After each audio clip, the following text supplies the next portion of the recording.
Ito na nga mga kababayan at nandito pa rin po tayo sa Tokyo at meron po lang tayo mga balita, mga updates na nangyayari sa ating bansa. Alam niyo po kasi isyong-isyo ngayon yung pagkamatay ni Jose Cabral. Iba't ibang haka ang kumakalat. At isa nga dito, meron isang ulul dyan na nagsasabi na kesyo may kagagawan daw ang mga Duterte kasi isa sa mga nabanggit yung kay Pulong Duterte dun sa kanyang distrito meron daw inalat na budget doon. Alam mo, linawin natin ho ito, ha? Ako nga nagdududa ako doon sa pagkamatay nito ni Cabral. Nagdududa ako na posible na may gusto talagang mawala siya sa mundo na ito. One, para hindi humatuko yung mastermind kasi merong dokumento na naibigay si Cabral dun kay Libiste ng mga kasangkot, mga kataas-taasang kasangkot dito sa issue ng korupsyon na ito. Etong matinding korupsyon na ito. Meron nung sinabi doon sa dokumento. Baka umiiwas ito sa mastermind. So, pwede kang yariin para doon sa mastermind na yun, hindi mo na mabanggit. Okay? At the same time, since nabanggit niya na merong 50 billion na allotment doon sa Davao City, mas magandang mayari na siya at hindi na masabing cleared yun. Kasi ibig sabihin, alam mo, madali na mga i-twist ang truth eh. Sasabihin lang, halimbawa, merong lugar, eto na, nabigyan ito ng lugar na ito ng allotment na ganito. Tapos, pag sinabi mong bitin yun, mukhang may korupsyon eh. Di ba? Parang pagbitin. Unless, iklaro ng tao na sabihin niya, yun po ay nagamit ng tama. Naalat ito pero nagamit ito ng tama. Ito namang mga yung chick na to, didikit-dikit pa. Bunga nga, lakas-lakas. Ayun. Ito ayusin natin. Dikit ng dikit eh. Alam na nga nagbablog yung tao. Sampalin ko kaya ito. Joke lang. Break ang... Anyway, tuloy na natin ha. So yun na nga po. So, yun yung eksena doon. Baka mamaya gusto siyang yariin para hindi na makapagsalita. Para ba magkaroon ng confusion sa tao? Kasi hindi naman importante kung mapatunayan eh. Yun ang goal nung kung sino man yung yumari doon eh. Hindi importante mapatunayan kung meron man yumari. I mean, if yung theory na yun ay correct. Kung meron man, baka ang intention nun para hindi na makapagsalita ito at kung ano na yung nabitawan niya ay pwede ng dagdagan ng mga facts like ninakaw yan. Pero remember, don't ever forget, sabi ng mismo ng DPWH, nasa pamamahala ni Marcos na kalaban ng mga Duterte ay da-declare naman pong kumpleto. At hindi lang na-declare na kumpleto kasi yung mga ibang lugar na di-declare na kumpleto pero ang totoo, hindi naman. Kaya nga may picture na kasamang pinresenta si Pulong eh. So, DPWH sabi cleared, tapos meron pang pinresenta si Pulong na cleared din. So, napakalinaw nun mga kababayan. Cleared po yung kung anumang project na naandoon. Ngayon, kinukulayan ngayon itong isang hindot na alam natin kung sino yun, yung pinaka pinuno ng DDH. Wala ninyo kung sinong pinuno ng DDH. Die hard Duterte hater. Walang iba kung hindi yung sundalong kanin. Yung walang kwentang talunan na si Trillanes. Asahan nyo yung si Trillanes, hindi yan titigil sa pambanat sa mga Duterte. Alam mo kung bakit? Nasira ang karir niyan dahil sa mga Duterte. Sirang-sira. Imaginein mo dati, ang tingin sa'yo ng tao, bayani ka. Dati, tingin sa'yo ng tao, hero ka. Yan ang tingin ng tao sa'yo dati. Pero nung siya po ay nagpumilit na mag-vice president, sabi ni Pangulong Duterte, sa kanya noong 2016 at tinanggihan ni Pangulong Duterte, doon na bumagsak ang karir niya. Ang nangyari kasi, dahil sa kanyang ego, kayabangan, dahil sa kanyang kayabangan at ego, ito po ay nagalit. Para bagang sabi niya, hindi mo ako tinanggap . So kung ano-ano na inimbento niya sa mga Duterte. Lalo kay Pangulong Duterte noong panahon na nakaupong presidente. Ang problema, mga kababayan, nasira siya. Una, wala ni isa siyang napatunayan. Pangalawa, walang naniwala sa kanya. Kaya ngayon, nag-iingay pa rin siya at wala pa rin naniniwala sa kanyang patuloy. At ang matindi nito, tumakbong senador, olat. Patunay na wala na siyang bilang. Tumakbong mayor, olat din. Kita mo naman.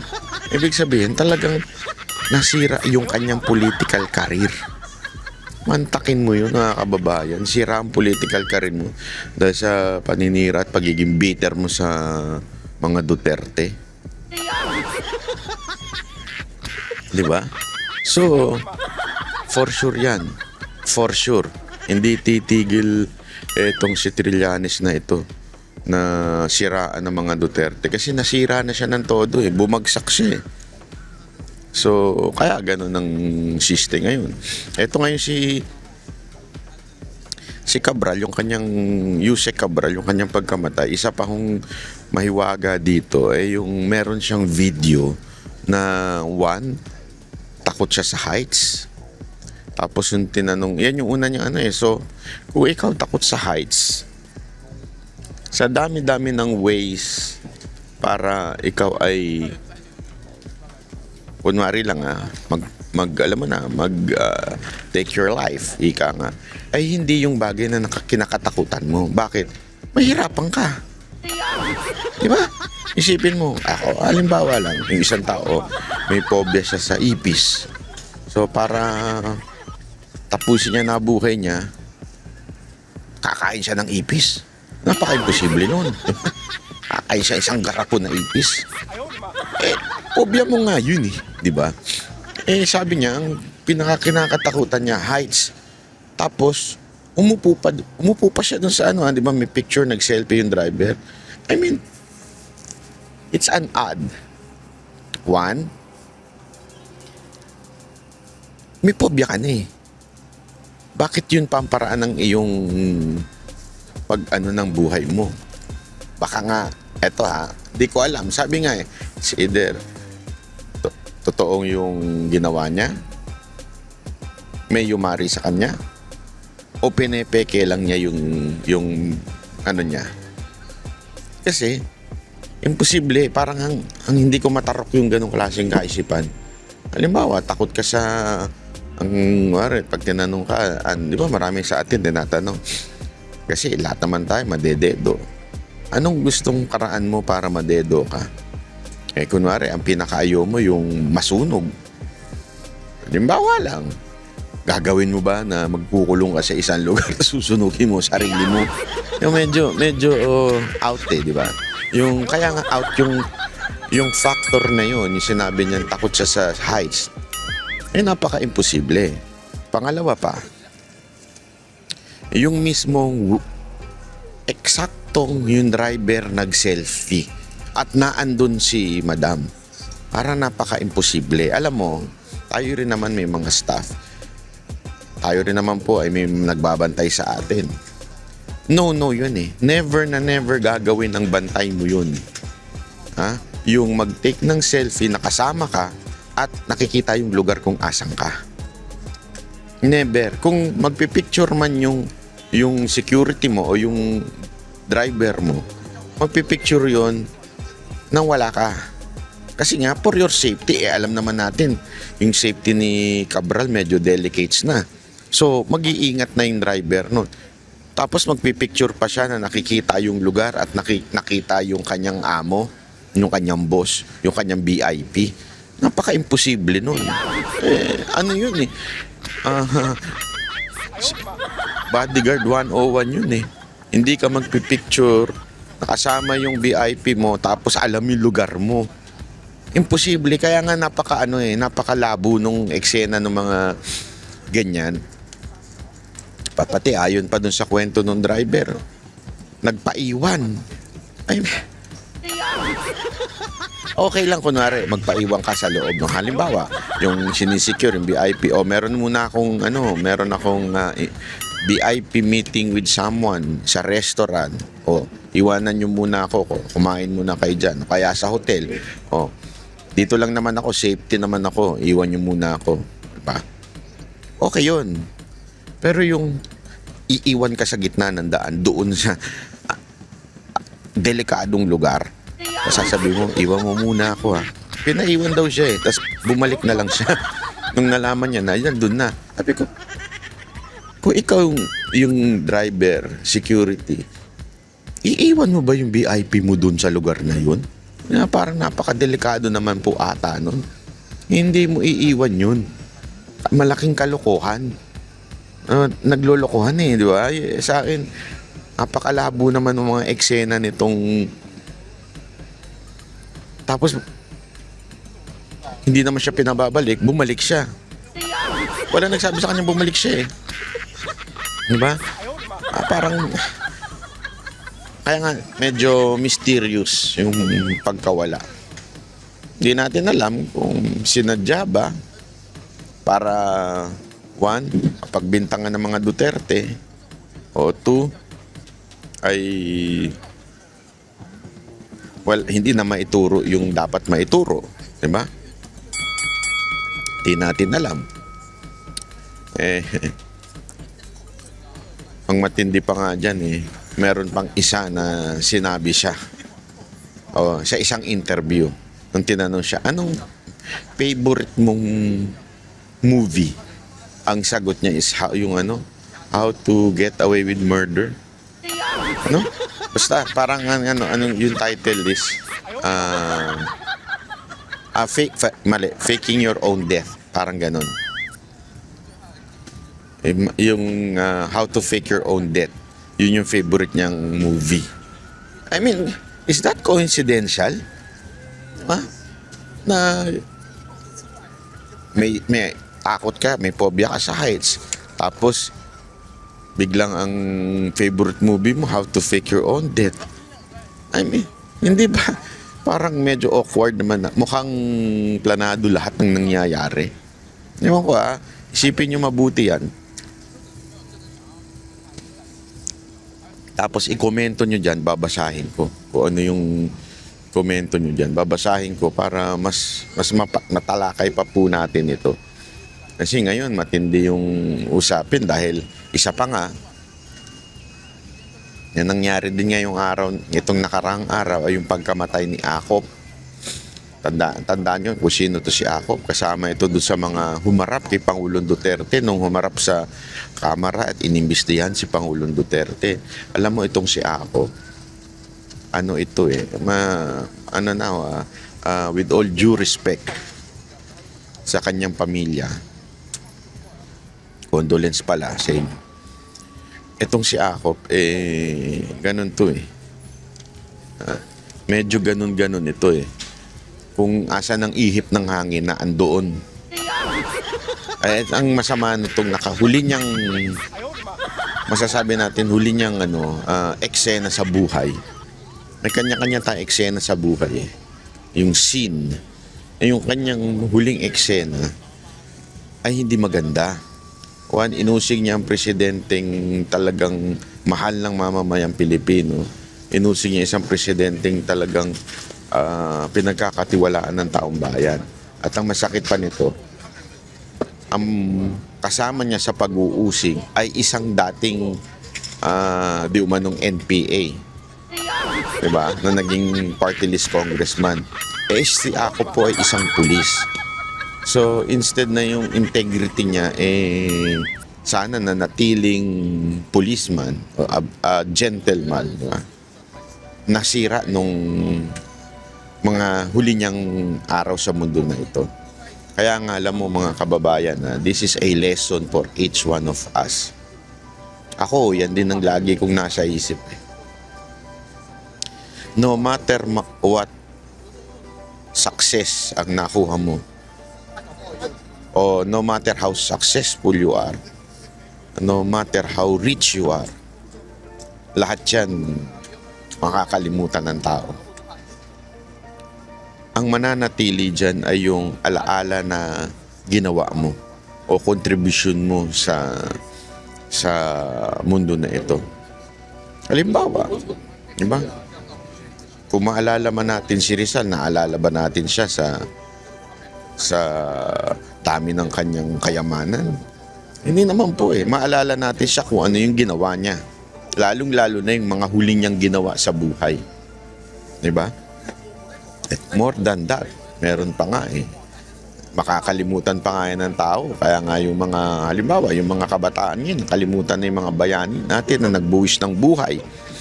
Mantakin mo this is something na isipin nyo mabuti.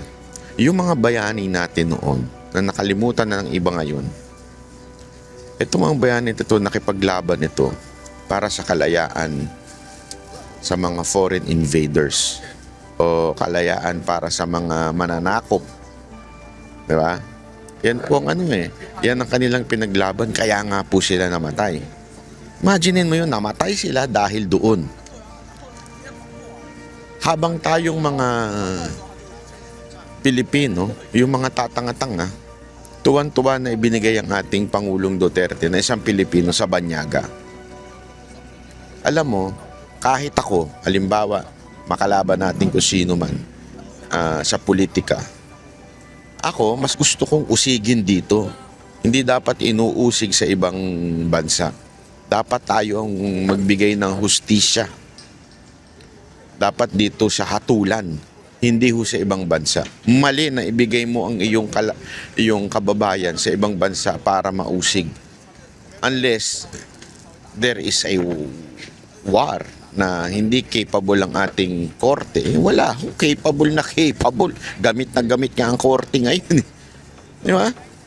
So, ang akin lang, this is something na sana po ay pag-isipan natin, pagmulan-mulayan natin. Etong pagkamatay ni Ako, pagkamatay pa nung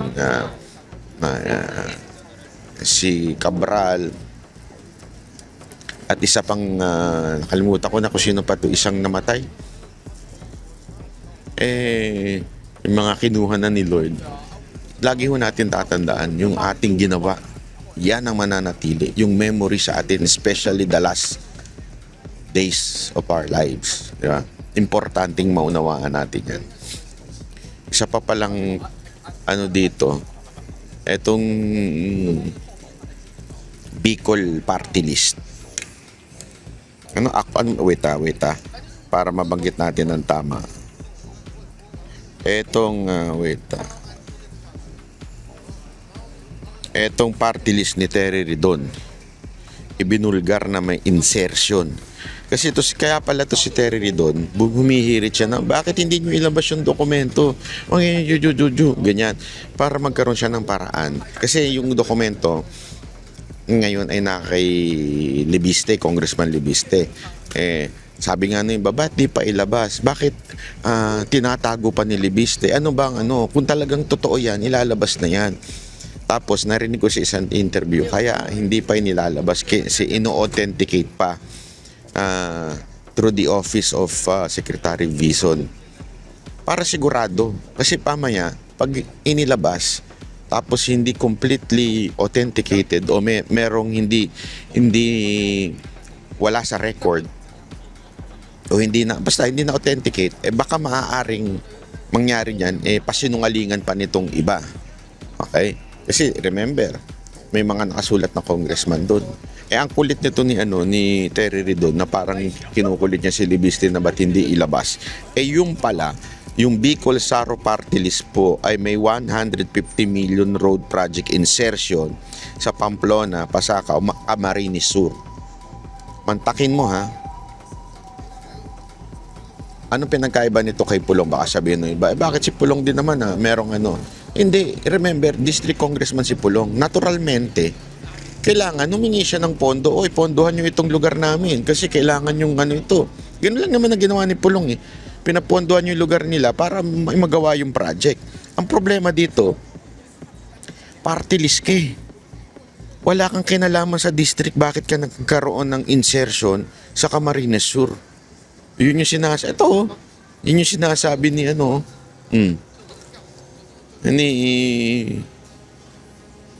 ni Saro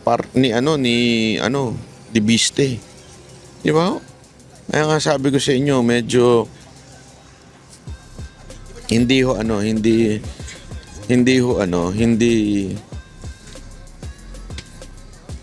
talaga natutulog ang Diyos. Sabi ko sa inyo, marami rin naman hong nagsasabi at nagpapaalala sa atin na wag tayo mawala ng pag-asa. Wag tayo mawala ng pag-asa. God moves in a mysterious ways. Yeah, kung meron kanta si Nina na love moves in a mysterious ways. Nina ba yun o Elvis Presley? Meron pong God moves in a mysterious ways. That's the truth. Ang Panginoon po pag kumilos, wala. Hindi mo mapipigilan yan. Hindi mo mapipigilan dahil kakaiba ho ang Diyos kumalaw. Yan ang pagkakatandaan ninyo. Minsan feeling natin tahimik siya. May dahilan.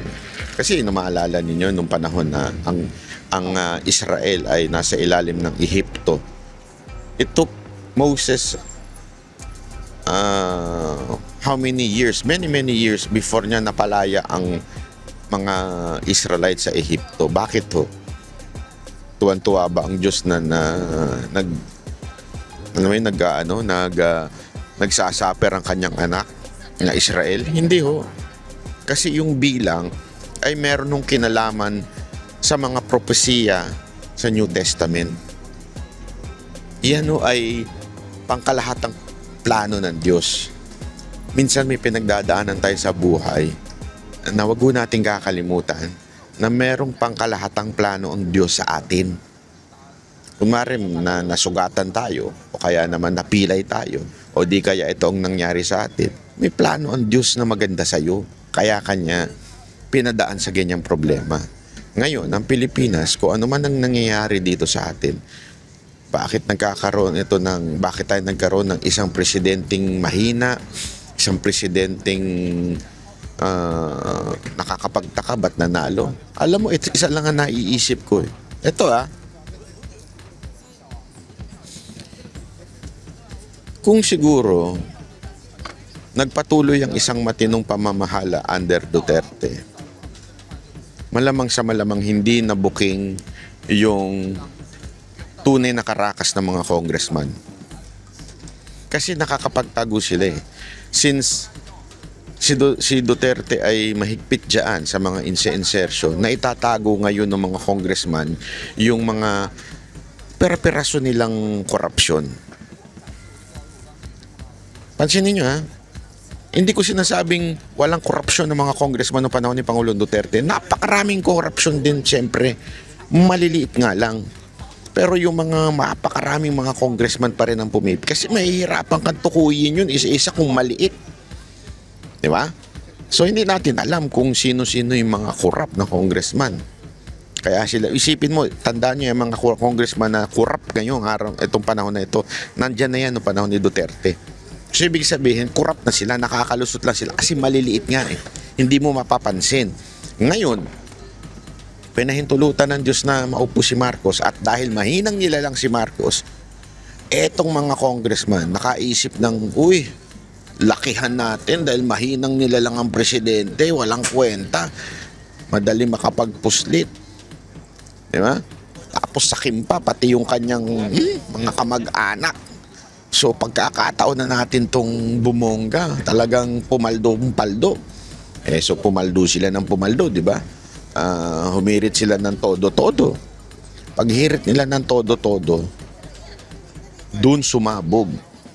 Dun ngayon nalaman ng taong bayan kung anong karakas na itong mga congressman natin. Naintindihan nyo? Sometimes, God allows things to happen para lang mas ma-realize natin. Yeah? I mean, marami sa atin bakit pinababayaan ng Diyos yung iba nating mga problema sa buhay. Kasi meron siya ipinapakita na pangkalahatan sa buhay mo. Kasi pag ang Diyos tumingin, kaya nga 'di ba, the Lord is the same yesterday, today, and forever. Ang tingin at plano ng Diyos mula simula sa kasulukuyan at hanggang dulo. Ganun siya tumingin, malawak. At yun ay hindi natin alam. Siya lang ang nakakaalam. Kaya nga dapat matuto lang tayo magtiwala sa mga nangyayari sa buhay natin. Planado po lahat yan. Planado lahat ng nangyari sa buhay mo.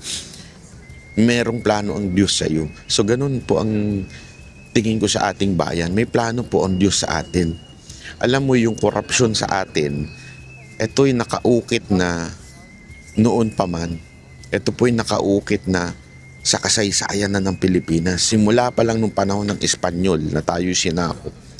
Marami na mga politiko natin noon ang korap.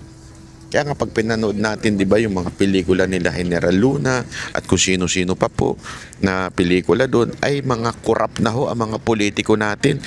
Binibenta na tayo sa Amerika. Ganun, noon pa lang yun. Kaya ngayon, yung corruption natin parang normal na lang. Hindi na nga natin naisip na corruption yun eh. Normal na lang sa atin. Kaya nga ito ho, lumalabas na. Nabubuking na. At kaya pinahintulutan sa tingin ko na magkaroon tayo ng isang presidenteng mahina. Pero may plano. Yun eh. Kaya nga, alam mo mga kababayan, huwag tayong bibitaw. Huwag tayong bibitaw sa plano ng Diyos. Magtiwala lang tayo. Ganyan ang sa buhay natin, lalo na magpapasko na. Di ba? Marami sa atin ngayon, stress. Paano yung panregalo? Wala tayong panregalo. Marami pa sa atin, walang trabaho. Marami ngayon na nawalan ng trabaho. Kasi nawala yung mga investor. Diba? Nawalan ng mga negosyante. Nawalan ng trabaho. Napakarami ngayon. Kung walang trabaho, yung iba naman, kontraktual lang. May plano po. Kumapit ka lang. Huwag tiwala ka lang. Huwag kang bibitaw. Dahil ang Diyos ay hindi bumibitaw sa iyo. Merong ang Panginoon na plano na maganda. Okay? So dapat magtitiwala lang tayo. So hanggang dito na lang po muna sa ating vlog. Magkita-kita ho ulit tayo sa susunod nating update. Merry Christmas po in advance. Malapit na. Mga 3 tulog na lang. Pasko na po. Maraming salamat po. Nang ingin nito mga ng mga chengwa. Kaya na lang nagagalit ng mga, alam nyo ba, nagagalit na daw ang mga Hapon sa mga yan. Kasi nga daw po, una magulo, maingay. Kasi very particular po ang Hapon sa mga magugulot, may ingay, ayaw po nila nun eh. Tapos yung mga rude, minsan may pagka-rude pa. Depende naman sa kung saan galing sa China. Tapos, ang isa nga ngayon, yung peking mga visa. Kasi parang meron silang kasunduan sa China, yung businessman visa, something like that, o yung negosyante. Inabuso daw. Inabuso daw ng, alam mo na, itong bansa na to. Tapos ngayon, tinaasan ng, dinamihan ng requirement para makakuha ng visa na yun. At yung mga iba, tinanggalan na ng visa. Tapos ngayon daw, dahil nga yung Prime Minister ngayon ng Japan, medyo matikas sa ganito. Itong ilang Hapon, binubuli daw itong ganitong lahi. Kayong mga Pilipino, safety daw tayo dito. Kasi gustong-gusto tayo ng Hapon. Marunong tayo alam mo yun, para tayong tubig. Tayo humuhugis ayon sa pinagkakalagyan natin. Ganun daw tayo mga Pilipino. At dapat naman talaga ganun. Huwag natin ipilit yung ating kultura sa kultura ng iba. Kung nasang bansa ka, sundin mo yung kultura na yun. Eto daw mga tumatitigas. Akala ko na hindi totoo. Kahapon nakakita ako. Grupo ng mga Hapon, ng mga binata. Hindi yung binata, mga 25 ganun. 20 o 30. Hindi na teenager. Tapos may dumaan na 2 chengwa. As in, nagulat ako, tinulak. Sabi ko, bakit kaya? Kasi naririnig nila nagsasalita na malakas. Tinulak talaga. Sabi ko, grabe rin Hindi, sabi nila, sa yung kwento sa akin ng mga Pilipino dito, lalo na yung mga Pilipino nagtatrabaho sa club, kwento nila sa akin, talagang ano ngayon, medyo may pambubuli na nagaganap. Kasi lumakas ang loob ng mga Hapon dahil nga sa kanilang Prime Minister. Ano sa tingin ninyo mga kababayan? Tama ba yun o hindi? Ako, sa akin, sana may ganito tayong bansa. Yun lang. Na mahigpit sa mga nakiki ano sa atin, bisita. Kasi sa Pilipinas, tangin na pagka Chiengwa o kaya Hapon o kaya Koreano, baw na baw tayo eh. Wala namang problema maging welcoming sa mga to, maging hospitable. Okay yan, walang problema dyan. Pero wag naman po sana yung tayo pa yung parang alila sa kanila. Kasi minsan ganun eh. Yung mga Pilipino nagpapaalila eh. Alam nyo kung sino kayo. Kilala nyo kung sino kayong sinasabihan ko na nagpapaalila kayo sa mga Koreano, mga Hapon, kaya mga Chiengwa. Marami kung kilala dyan. Huwag kayong ganun. Ano nyo naman, hindi porket tayo ay mahirap na bansa, magiging parang patay gutom tayo. Huwag naman ganun. Huwag naman tayo magiging patay gutom. Okay? Hindi tama yun eh. It's okay na maging mahirap, pero hindi ka patay gutom. Nakakapit ka na sa sa mga Chiengwa o kaya sa mga Koreano dahil lang sa pera. Huwag ganun. Meron naman mga Pilipino. Biro lang ha. Hindi. Biro lang. Pero, di ba? I mean, huwag naman sanang ganun. Okay? Kasi ako, ako dun eh. Kasi pag pumupunta tayo sa ibang bansa, kahit pa paano meron na nga tayo natatanggap na a little discrimination. Kahit pa paano meron tayo natatanggap na ganyan. Hindi man ganun, pero meron. Tapos sa sarili nating bansa, magpapadiscriminate pa tayo. Anong klaseng nilalang tayo, di ba? Maglagay naman tayo ng dignidad sa sarili natin, mga Pilipino. Yun lang po. Okay? Maraming salamat po. Treat everyone and love everyone as God has loved us. Yan po ang ating video ngayong araw natin. Salamat po.